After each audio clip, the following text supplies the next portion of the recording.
साहित्य आलोचना में आज हम बात करेंगे प्रसिद्ध कवित्री एवं लेखिका महादेवी वर्मा जी की।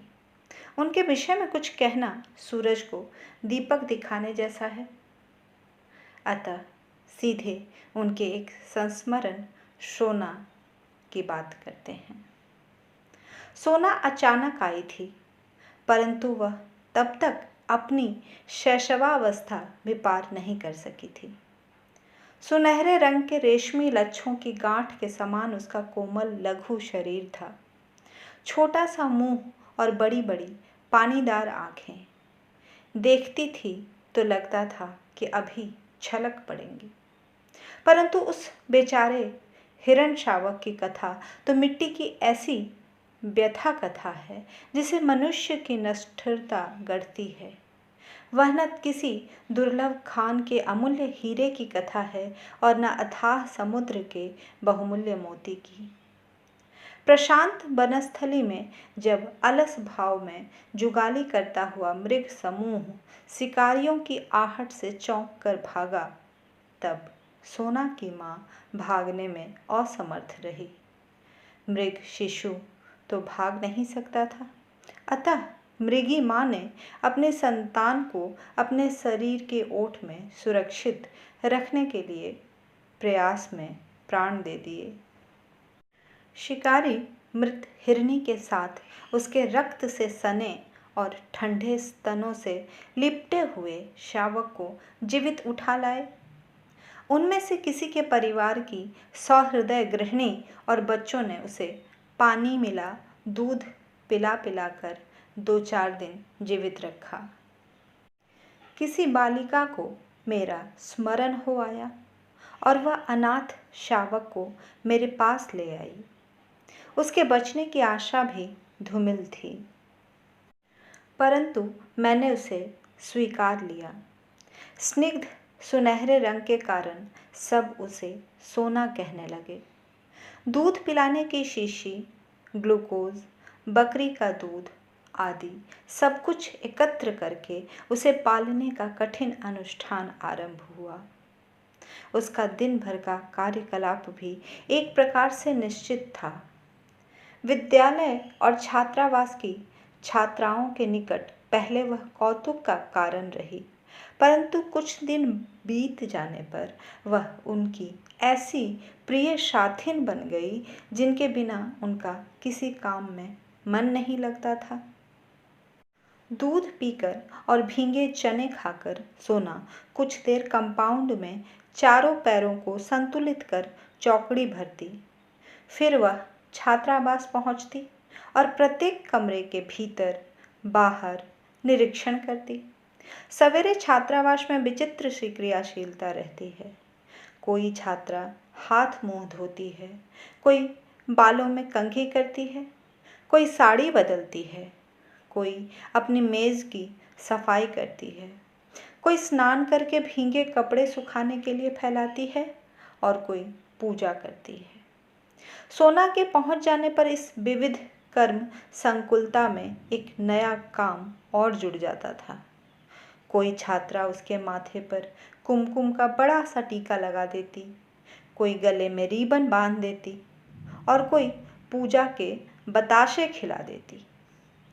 मेस में उसके पहुंचते ही छात्राएं ही नहीं, नौकर चाकर तक दौड़ आते और सभी उसे कुछ न कुछ खिलाने को उतावले रहते, परंतु उसे बिस्कुट को छोड़कर सभी खाद्य पदार्थ पसंद थे। छात्रावास का जागरण और जलपान, अध्ययन समाप्त होने पर वह घास के मैदान में कभी डूब चढ़ती और कभी उस पर लौटती रहती। मेरे भोजन का समय वह किस प्रकार जान लेती थी, यह समझने का उपाय नहीं है, परंतु वह ठीक उसी समय भीतर आ जाती और तब तक मुझसे सटी खड़ी रहती जब तक मेरा खाना समाप्त न हो जाता। कुछ चावल, रोटी आदि उसका भी प्राप्य रहता था, परंतु उसे कच्ची सब्जी अधिक भाती थी। घंटी बजते ही वह फिर प्रार्थना के मैदान में पहुंच जाती और उसके समाप्त होने पर छात्रावास की छात्राओं के समान ही कक्षाओं के भीतर बाहर चक्कर लगाना आरंभ करती। उसे छोटे बच्चे अधिक प्रिय थे, क्योंकि उनके साथ खेलने का अधिक अवकाश रहता था। वे पंक्तिबद्ध खड़े होकर सोना सोना पुकारते, वह उनके ऊपर से छलांग लगाकर एक ओर से दूसरी ओर कूदती रहती। यह सर्कस जैसा खेल काफ़ी घंटों चलता, क्योंकि खेल के घंटों में बच्चों की एक कक्षा के उपरांत दूसरी कक्षा आती रहती। मेरे प्रति स्नेह प्रदर्शन के उसके कई प्रकार थे। बाहर खड़े होने पर वह सामने या पीछे से छलांग लगाती और मेरे सिर के ऊपर से दूसरी ओर निकल जाती। प्रायः देखने वालों को भ्रम होता था कि उसके पैरों से मेरे सिर पर चोट न लग जाए, परंतु वह पैरों को इस प्रकार सिकोड़े रहती थी और मेरे सिर को इतनी ऊंचाई से लांघती थी कि चोट लगने की कोई आशंका ही नहीं रहती थी। भीतर आने पर वह मेरे पैरों से अपना शरीर रगड़ने लगती। मेरे बैठे रहने पर वह साड़ी का छोर मुंह में भर लेती और कभी पीछे चुपचाप खड़े होकर चोटी ही चबा डालती। डांटने पर वह अपनी बड़ी गोल और चकित आंखों में ऐसी जिज्ञासा भरकर एकटक देखने लगती कि हंसी आ जाती। मेरी बिल्ली गोधुली, कुत्ते हेमंत, बसंत, कुतिया फ्लोरा सब पहले इस नए अतिथि को देखकर रुष्ट हुए, परंतु सोना ने थोड़े ही दिनों में सबसे साक्ष्य स्थापित कर लिया। फिर तो वह घास पर लेट जाती, कुत्ते बिल्ली उस पर उछल कूद करते रहते। कोई उसके कान खींचता, कोई पैर और कोई उसकी शरीर। जब वे इस खेल में तन्मय हो जाते, तब वह अचानक चौकड़ी भरकर भागती और वे गिरते पड़ते उसके पीछे दौड़ लगाते। वर्ष भर का समय बीत जाने पर सोना की टांगें अधिक सुडौल हो गई और खुरों के कालेपन में चमक आ गई। गर्दन लचीली हो गई, पीठ में भराव वाला उतार चढ़ाव और स्निग्धता दिखाई देने लगी। आँखों के चारों ओर खिंची कज्जल कोर में नीले गोलक और दृष्टि ऐसी लगती थी मानो नीलम के बल्बों में उजली चमक हो।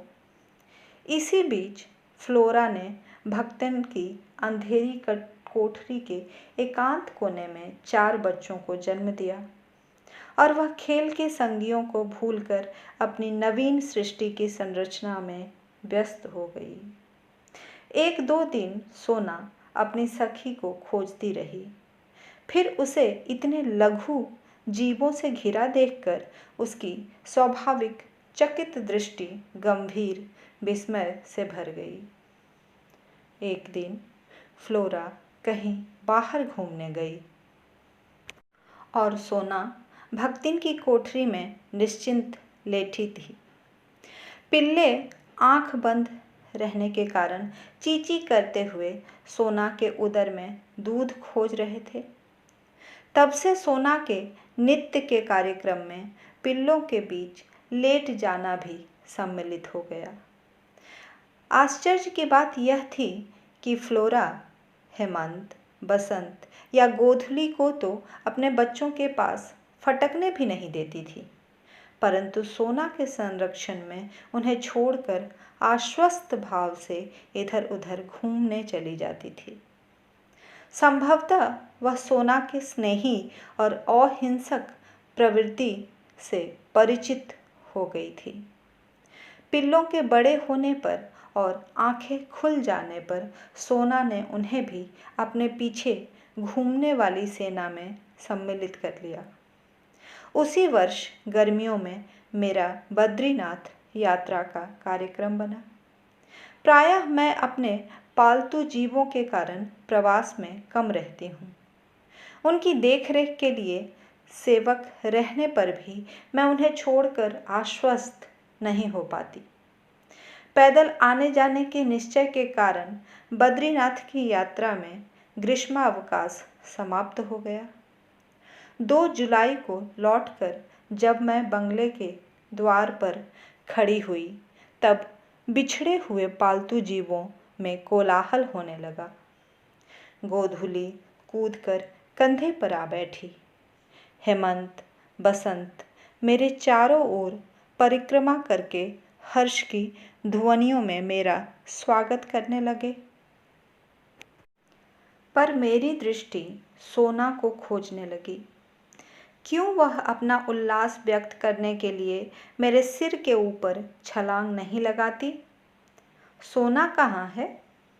पूछने पर माली आंखें पोंछने लगा और चपरासी चौकीदार एक दूसरे का मुख देखने लगे। वे लोग आने के साथ ही मुझे कोई दुखद समाचार नहीं देना चाहते थे, परंतु माली की भावुकता ने बिना बोले ही उसे दे डाला।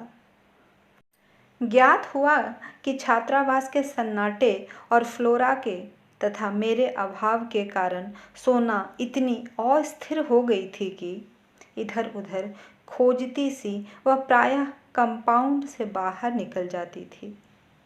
इतनी बड़ी हिरनी को पालने वाले तो कम थे, परंतु उसमें खाद्य और स्वाद प्राप्त करने के इच्छुक व्यक्तियों का बाहुल्य था। इसी आशंका से माली ने उसे मैदान में एक लंबी रस्सी से बांधना आरंभ कर दिया। एक दिन बंधन की सीमा भूलकर वह बहुत ऊंचाई तक उछली और रस्सी के कारण मुख के बल धरती पर आ गिरी। वही उसकी अंतिम उछाल थी।